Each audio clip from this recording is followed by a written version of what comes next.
O poder tenta corromper. O poder absoluto corrompe absolutamente. Eu me chamo Kazima e hoje falaremos de obsessão.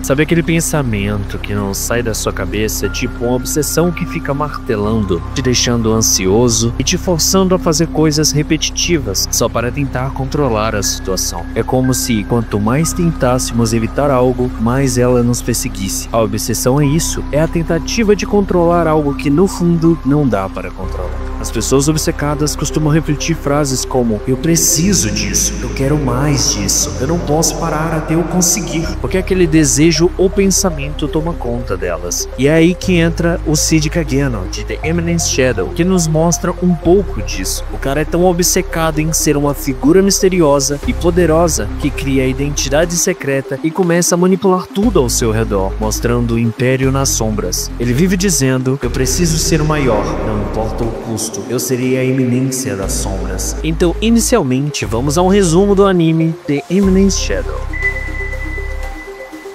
Em The Eminence Shadow, Sid é aquele moleque que sempre quis ser o cara mais foda, mas aí, como todo Isekai maroto, o caminhão da vida vem e ele reencarna em outro mundo. E agora adivinha, agora ele pode ser o que sempre quis, um cara que manda nas sombras, mas finge ser o fracassado, ou um NPC supremo, que por trás dos panos é o verdadeiro chefão por trás de tudo. Na cabeça dele, ele tá vivendo o roteiro perfeito de uma história épica que ele mesmo criou. É tipo, deixa os outros acharem que são os protagonistas, porque sou o autor desse show todo. Ele começa a treinar a magia e recruta um monte de mina top para sua organização, criando assim o Shadow Garden, para destruir o culto maligno. O rolê é uma mistura de zoeira e ação épica, e a comédia não tem limites, tipo, o cara derrota o inimigo com uma pazinha de sorvete. O Sid é o protagonista doido, com uma personalidade que mistura seriedade e umas ideias que a maioria das crianças já teve, e isso deixa a história bem única. E por isso o personagem de hoje é Sid Kageno, ou Shadow.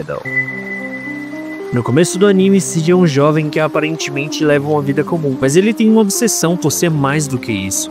Ele é um garoto que desde pequeno se sentia frustrado por ser, digamos, frágil. Ele tem uma visão idealizada de ser uma figura misteriosa, alguém que opera nas sombras com um poder tão grande que ninguém jamais poderia tocá-lo, porém que não influenciasse diretamente em tudo. Essa busca por poder e status não é apenas uma questão de ego, mas também de insegurança. Sid não se sente suficiente como ele é, e a sua frustração com a realidade o leva a buscar algo maior, mais...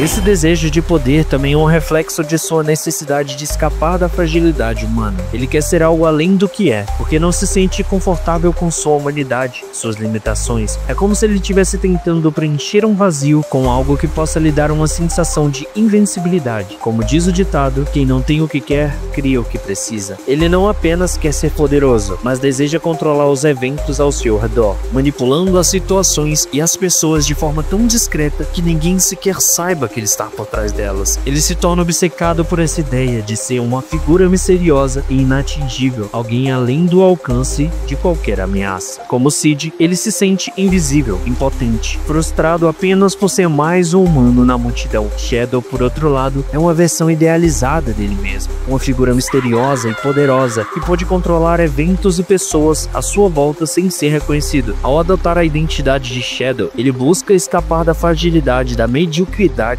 que sente em seu cotidiano, acreditando que, ao se tornar essa figura poderosa, ele finalmente terá o controle e será alguém de importância real. Agora vamos a algumas manipulações em prol de sua obsessão. Sid, ou melhor, Shadow, é o rei da manipulação. Tudo porque ele tem essa obsessão bizarra de ser o NPC das sombras. Ele não quer ser só mais um cara no fundão da sala. Quer um exemplo? Ele inventa o tal de culto Diabolos só para alimentar a própria fantasia de ser o herói das sombras. Aí do nada, descobre que o culto existe mesmo. E o que ele acaba fazendo? Ele pega essa coincidência absurda e transforma numa narrativa épica, como se fosse o único que sabia tudo desde o começo. Tipo, tipo, nível 1000 de manipulação. E tem a Shadow Garden também. Eles juntam um grupo de seguidores leais, mas nunca entregam o jogo. Eles jogam as frases vagas, cheias de mistério, tipo, o poder nas sombras deve ser absoluto. E o pessoal compra a ideia como se ele fosse um deus. Ele treina, lidera, mas sempre mantém essa vibe de eu sei mais do que vocês vão entender. É como dizem, quem controla a narrativa, controla o mundo. Ele faz isso tão bem que ninguém percebe que ele tá só improvisando o tempo todo. Agora como Cid, ele é ainda mais um ninja. Ele se faz de irrelevante, de figurante total, só pra ninguém suspeitar. Tipo, ele salva alguém de forma épica, mas depois finge que nada aconteceu, só pra manter a fachada de não sou ninguém importante. Isso é a essência do que ele quer, ser o cara que controla tudo, mas que ninguém nem sabe que existe. Ele se convence de que precisa ser a figura poderosa pra ter valor. E o mais louco, ele faz isso tão bem que até a gente assistindo fica, será que ele sabe o que ele tá fazendo ou tá só improvisando? Shadow não é um personagem, ele é o reflexo de um cara que não quer aceitar suas fraquezas e prefere criar um mundo onde ele é um mestre absoluto. E aí, já parou pra pensar no que te motiva de verdade? Talvez como Cid você também tenha aquela vontade de ser algo a mais, de superar os seus limites e criar o seu próprio mundo. Só cuidado pra não se perder na fantasia e esquecer de quem você realmente é. O Shadow pode ser incrível, mas o que faz ele especial é justamente a luta entre quem ele é e quem ele quer ser. Se você gostou, não se esqueça de curtir, se inscrever e comentar para mais, para descobrirmos o limite da mente humana.